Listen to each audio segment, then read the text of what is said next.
It's September, which means that all I want to do is immerse myself in the fall season. Bask in the vibes. You feel? But admittedly, it's not quite Halloween or full-on orange pumpkin, that kind of thing yet. So to start off slowly, but still in the right direction, I'm thinking acorns. Also, it's getting dark outside noticeably sooner, so best time to start lighting all the candles and light up the little nooks and crannies in your house. I just have these LED rechargeable tea lights sort of scattered around my bookshelves and that kind of thing.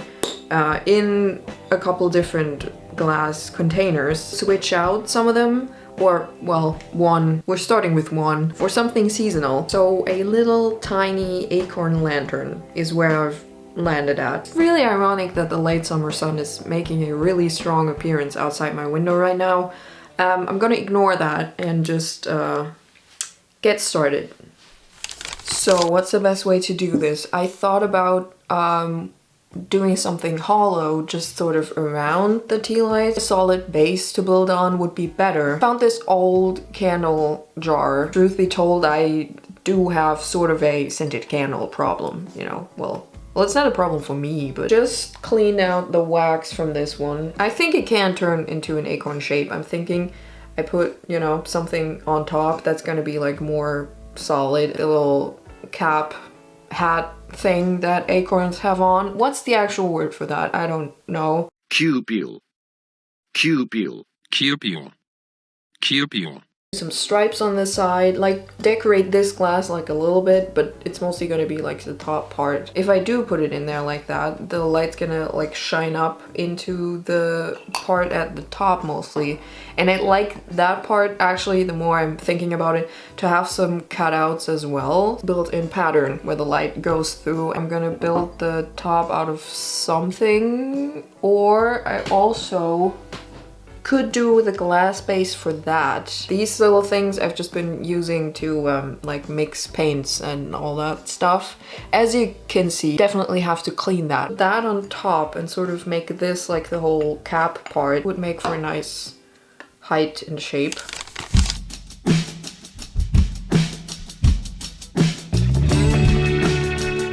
I'm afraid I've decided to overcomplicate this, and instead of just going with the flow and making some sort of organic shape, I've decided to take inspiration from Gothic architecture once again, because I'm just very deeply into that right now, which means I have to be a lot more methodical about everything. This up here, like the top of the acorn, I thought I could take inspiration from sort of like fences and that kind of stuff that you see on Gothic churches a lot, with this sort of pattern in it. And then I'd love to incorporate some oak leaves somehow. Don't really know if or what I'm gonna do on the bottom part yet. For the leaves, I thought I could just make this sort of, I think it's called a fish bubble pattern that you also often see in Gothic windows. Paisley koi fish shapes, but instead fill them in with oak leaves. And then I thought long and hard about how I could sort of achieve the texture of like that top part of an acorn. Then I remembered that I have these sort of decorative gems for crafting, giving crushed velvet sofa. I know. In my defense, I'm pretty sure I was like 14 when I bought those. Thought that it would be a good idea to put them on everything. Did I ever do that? No. Did, however, decorate this bottle with it to make it into a vase. And I really liked it at the time, but I'm never gonna use it again. Salvaged those gemstone thingies. Now, they're gonna give me the texture that I'm aiming for, hopefully. Those are all the ones from the bottle. Now I'm hoping I have enough left in this package to complete the rest of it. I'm also really hoping that it's gonna sort of come together and line up nicely in the end, but well, who knows what the future holds. I also really wanted to like sort of underpaint this so that it looks nice from the inside in the end, but the more I kept thinking about it, the more complicated it became. You know what, if it really looks completely horrible and if you can even really see it in the end, I can still paint it from the inside, hopefully, maybe, probably, I think. I'm gonna glue on more of those and then we're gonna move on. Well, there's one stretched out one that's definitely gonna be the back, but other than that, it worked out well.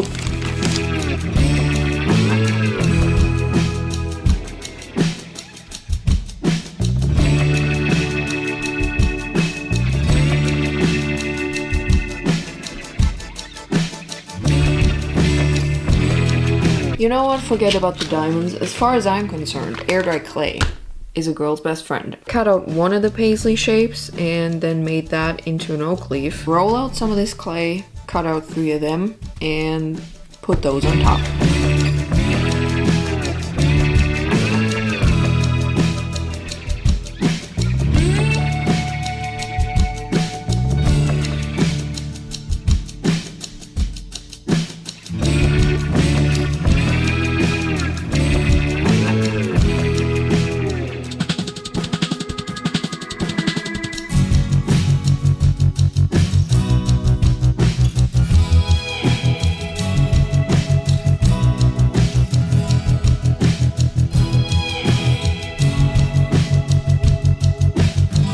So I've started painting everything. I'm not sure if I don't maybe like need to add a little bit more texture. Seeing how much of this is covered and how much of that covered part has texture to it is gonna help me decide if it needs more texture or if it's good the way it is. Definitely gonna have to do more than one coat. For now I'm mostly just using black with a little bit of copper. Go over it and add copper highlights in the end. And then also I need to think about how I'm gonna connect the two. Preferably this wouldn't, you know, be able to slip around. I'm gonna think about that while I keep painting.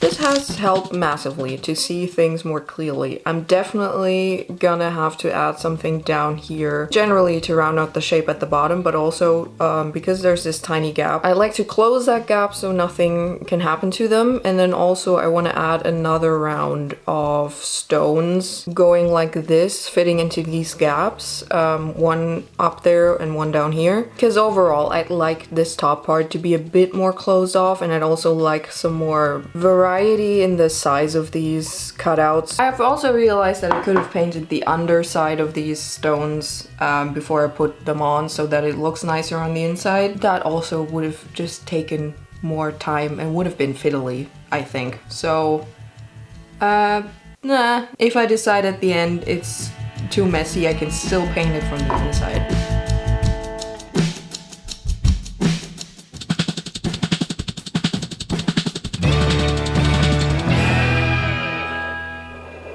Two more rows of diamonds done. Definitely want to fill in the gaps down here and then paint it all in one go. Also, I want to make like a little stem thing for the top, because then I think it's really going to read Acorn. And I was just going to make that out of air dry clay or wire or something, but I think I want something that isn't stiff, because then there's less chance of it breaking. Better in the long run. And also, if I ever want to store it, I don't have to account for the extra room. Basically, I think I'm just gonna take a bit of this cable, not connected to anything. It's from an old, like, Christmas lights.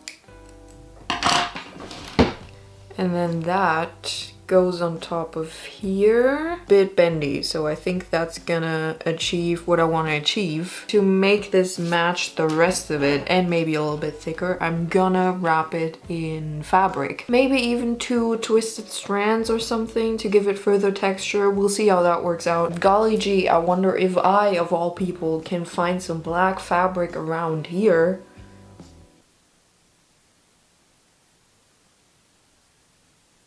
I think the answer is yes. Luckily, I cut off the bottom of a lot of my band shirts. Also, I never throw anything away. So we got a couple different ones to choose from. Maybe one with a less bluish undertone. I'm thinking this one, maybe. Yeah, can also easily still add copper highlights with the acrylic paint. I'm not gonna wash this, obviously.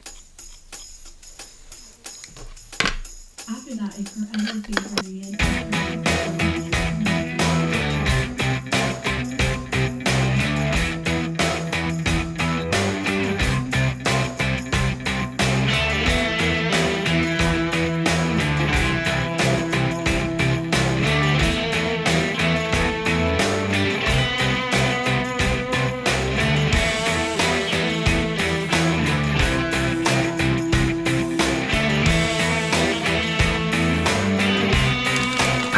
I've done my final coat of the dark base layer, and the final step will be the copper highlights.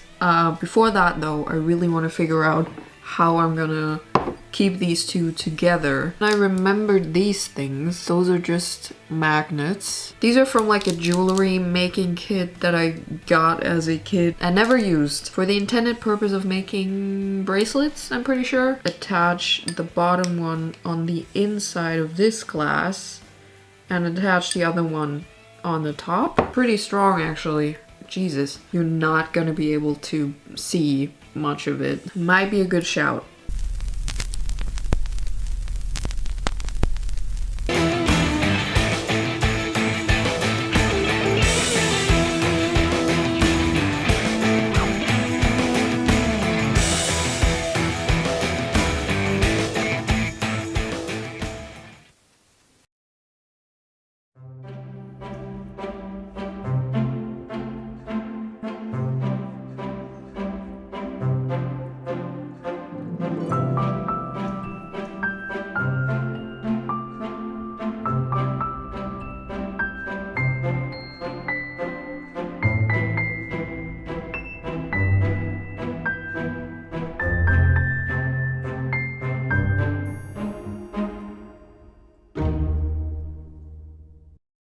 Well, there it is.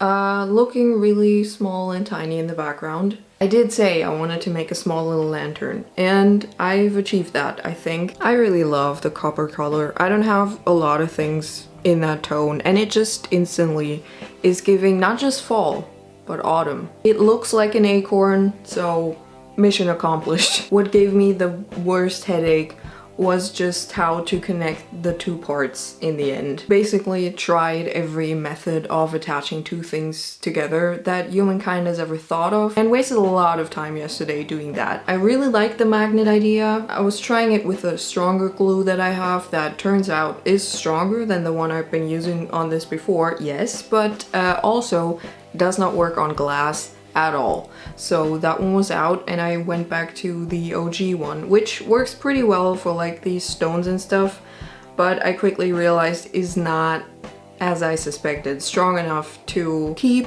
the magnets attached to the glass instead of each other. My original plan was to do something to the bottom glass as well. I kind of threw that overboard, couldn't figure out a good design for the bottom bit, but I could not shake the feeling that it would look more like a unit if I did do something to the lower part. So, two birds, one stone, as they say. Took like more of the t-shirt fabric that I wrapped around the stem, longer strips, and then crossed two at the bottom. And now I can basically, carefully, but because the fabric is a bit stretchy, I can sort of slide out the bottom glass, slide the birthday present out of the ribbon without undoing the bow, you know?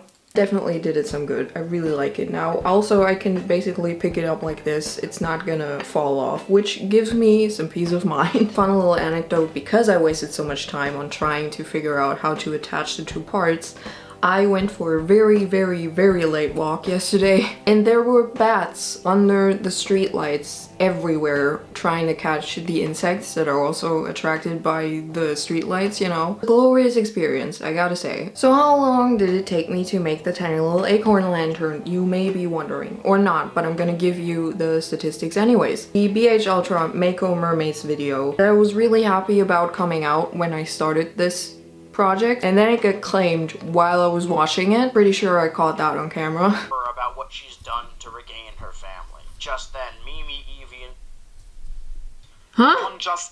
Oh, you gotta be fucking kidding me. So I had to bridge that gap until it was back up a couple days later. And then Carrie can read tier ranking all of her favorite books over the years, and approximately 1.5 Sidemen videos. I should go out to watch the bats every night.